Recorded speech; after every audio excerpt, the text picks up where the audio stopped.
Hello everybody, welcome to Coco's Crochet. I'm Litsa and this is Coco, and thank you for joining us for our podcast number 12. Now that we're out of our mini food coma after eating our way through Christmas, we thought we'd come on and see how you all are and let you know what we've been doing for the last few days. Although we have eaten so much, Coco is never going to say no to a treat, so I do have a little stick of cucumber here for her, which I'm sure she will enjoy. She's having a little lick of it, making sure she knows what it is. I will pop her down on the floor so she can enjoy her little treat now. Bye-bye from Coco. Woof, woof. There you go.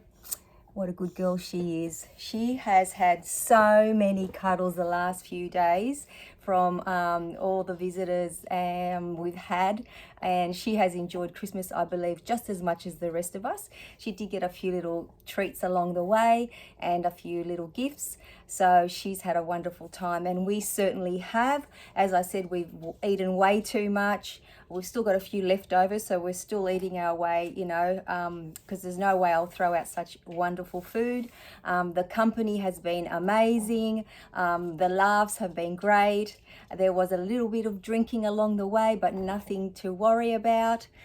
So yes, we had a wonderful Christmas, and I hope you all did too, or whichever way you spent it. I know that from your comments, some have had the, good fortune to have your families come across from afar to visit with you and stay with you, whether they were your children or, children and grandbabies. So that's always wonderful. So just from those few little conversations I've had along the way, I can see that most people were able to, do the whole family and friends thing, which is great.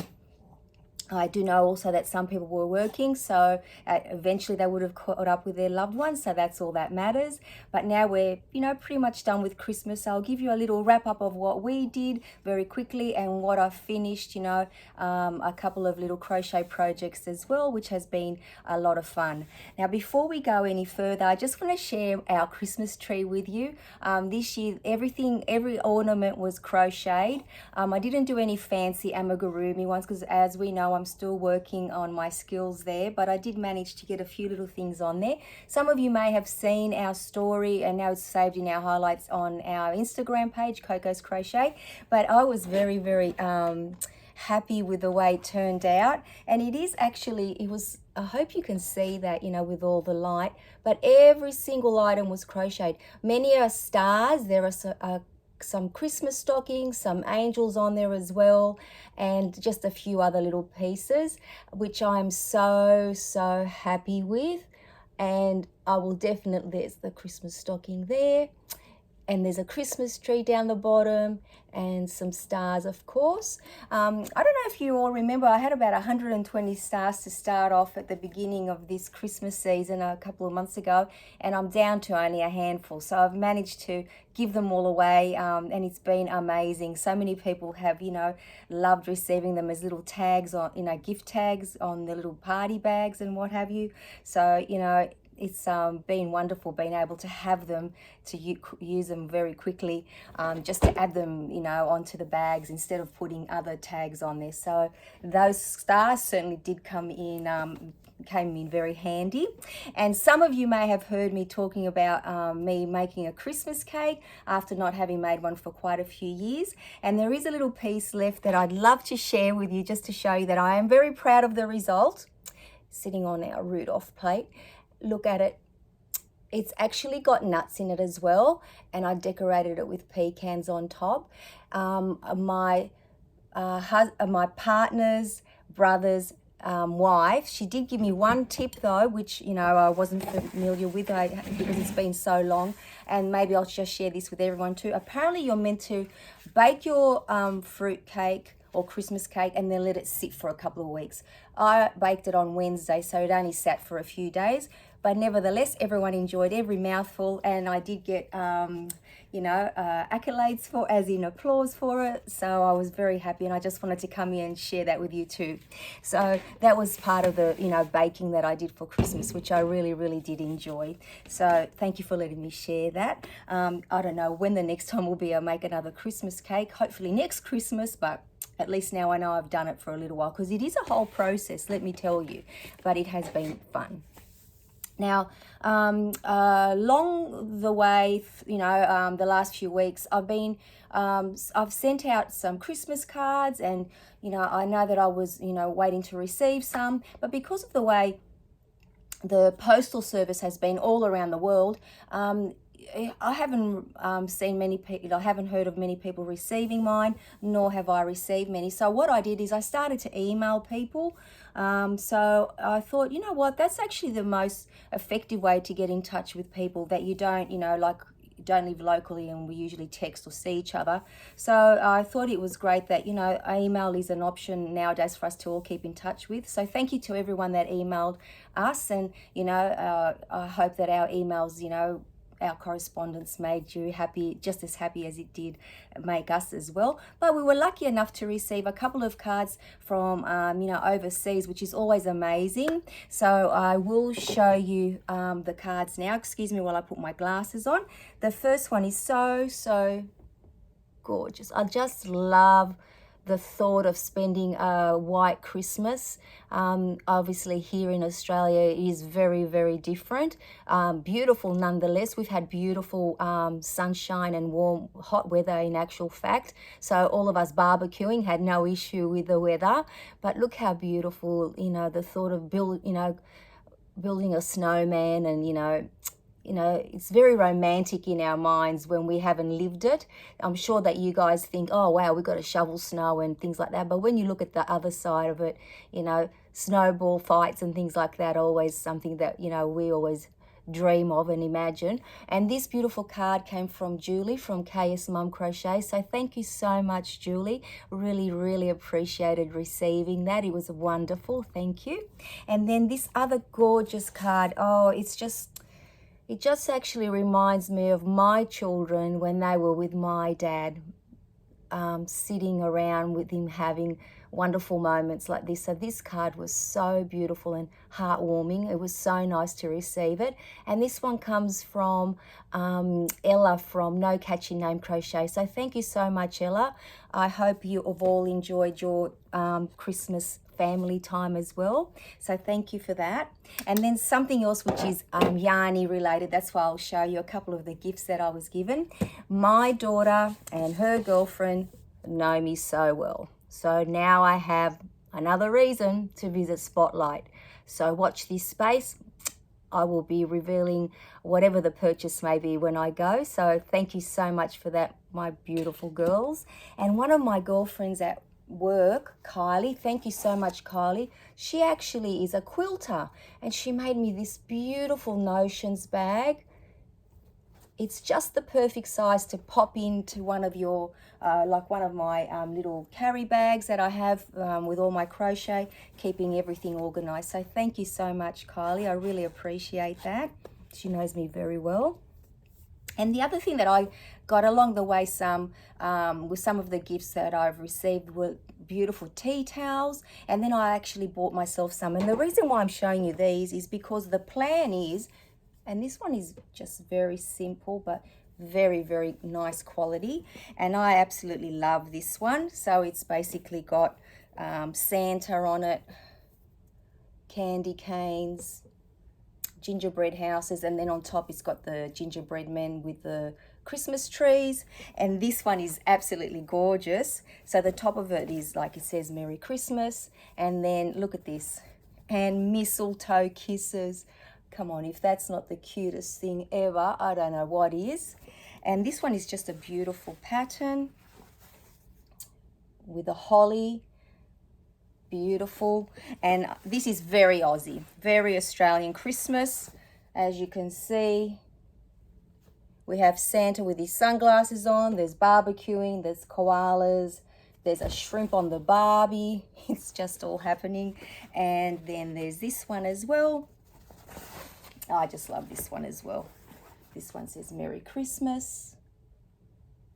And then just a red one that came in the pack. So the reason why I've showed you these is because the plan is for next year, fingers and toes crossed, I'll have a few more, or at the very least these done. I want to do the towel toppers because everyone has been doing them. I've watched Julie from KS Mum Crochets, and Rebecca from Yarn and Pajamas. They have been talking about them and showing us theirs. And let me tell you, I caught the little bug as well. So I really want to make them. And I do know that Pamela from Pamela's Adoring Crochet did a whole cowl, I think the previous year.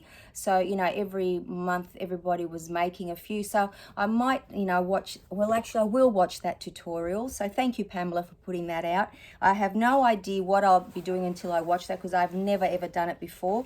But watching Julie and Rebecca really inspired me. But I didn't have time to do it for this year. And maybe I can make mini Christmas cakes, and that can be part of the gift for next year.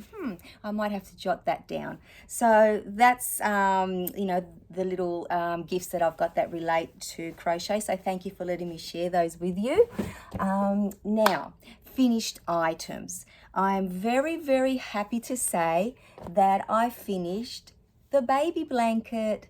So it's taken me a little longer than I thought it would, but it's done. Thank you so much, Roxanne, for the yarn. All I have left is this much, and I will definitely be using it again. So the yarn that I used is the Marvel 8 ply, and I used just over 3.5 balls, or just under, about 3.5 balls in the baby pink. I did use a 5mm hook for the whole project. Here it is here up close. The stitch is, the pattern is the Sparkle Baby Blanket by Glenda from Creative Grammar, and I just love the border.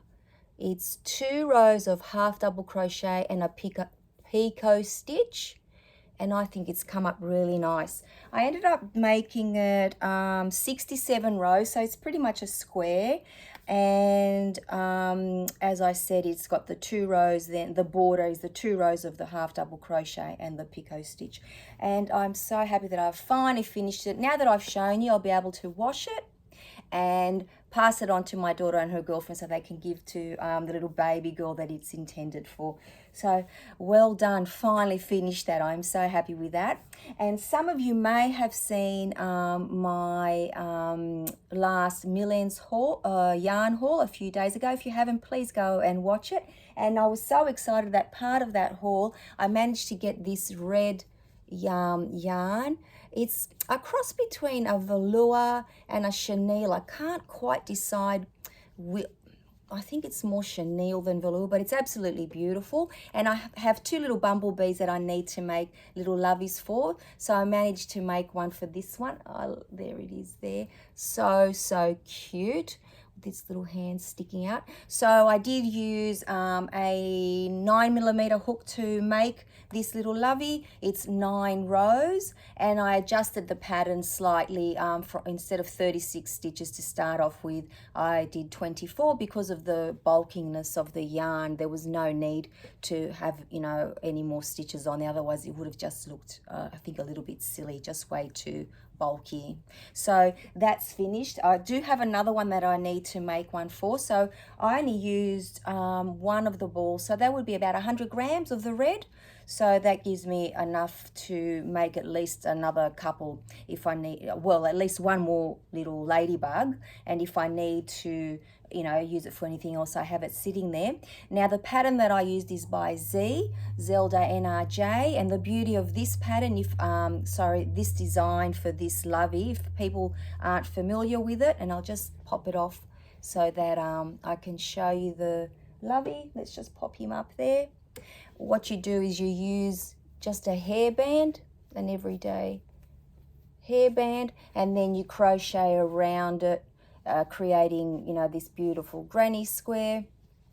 And the beauty of these are that you can take them off, wash them very easily when the little ones, dirty them with either food or whatever, or just, from using them and sleeping with them or sitting on the lounge with them or whatever they're using them for. So they, it's just great that they do come off. And I found that for me, who doesn't have the skills to do the amigurumi, at the moment, the way I'd love to, because I've seen so many makers make them and have the toy and then the lovey attached to it. I think I even showcased Roxanne's not long ago. She makes them that way too. She shared them with us, so thank you again. I think you know, for me, this has been the easiest way to do them, and I've really enjoyed them. I do have quite a few plushies that I need to make more lovies for, so that's something that I'll be, you know, doing throughout the year. So that has been a lot of fun as well. Very, very addictive making these lovies, I have to tell you. And the other thing that I was thinking, it'd be nice to just have spares, you know, for the little lovies. So if a child's really attached to one toy, you can always freshen it up by making a new little blanket for it. So, you know, as the toy gets older and older. My sister is 44 years old, and she still has her first little baby toy, which is a little lamb. So it's felt a lot of love along the years, that one, let me tell you. So that's pretty much it. I haven't got anything else that I've made at the moment, finished at the moment. I certainly do have a lot of whips, which is something I really need to address. I think that might be a whole, you know, video on its own, where we sit here together and we just, you know, have a little chat about how many, might even do a guessing game as well. How many whips does Litza have? And how many should I actually keep? Because a lot of them have become sleeping whips. And we'll see how we go. But that's not for now. We'll have a look at that sometime in the very near future. Need to get organised for the new year. Speaking of the new year, if you haven't already seen our video in relation to the cowl, our crochet along coming up starting the 7th of January, please go and have a look, and I would love for you all to join us. It's going to be a fun little 6-month cowl, so it gives everyone plenty of time to do it, and it is going to be a gift for ourselves. So please go and have a look at it. And I think that just about wraps it up. I just, like always, I hope you've all had a wonderful Christmas with your families, that you've had some time to relax as well. It's holiday season for most of us, whether it be a few days or a few weeks, so, you know, make the most of that. Always make some time for yourselves. Please make sure you do that, because we always seem to think of ourselves last, but we need to remember that we should be a priority as well. So on that lovely note, take care of yourselves, be kind to yourselves and to others, and Coco and I will see you all again in another video. Take care, everybody. Bye bye for now.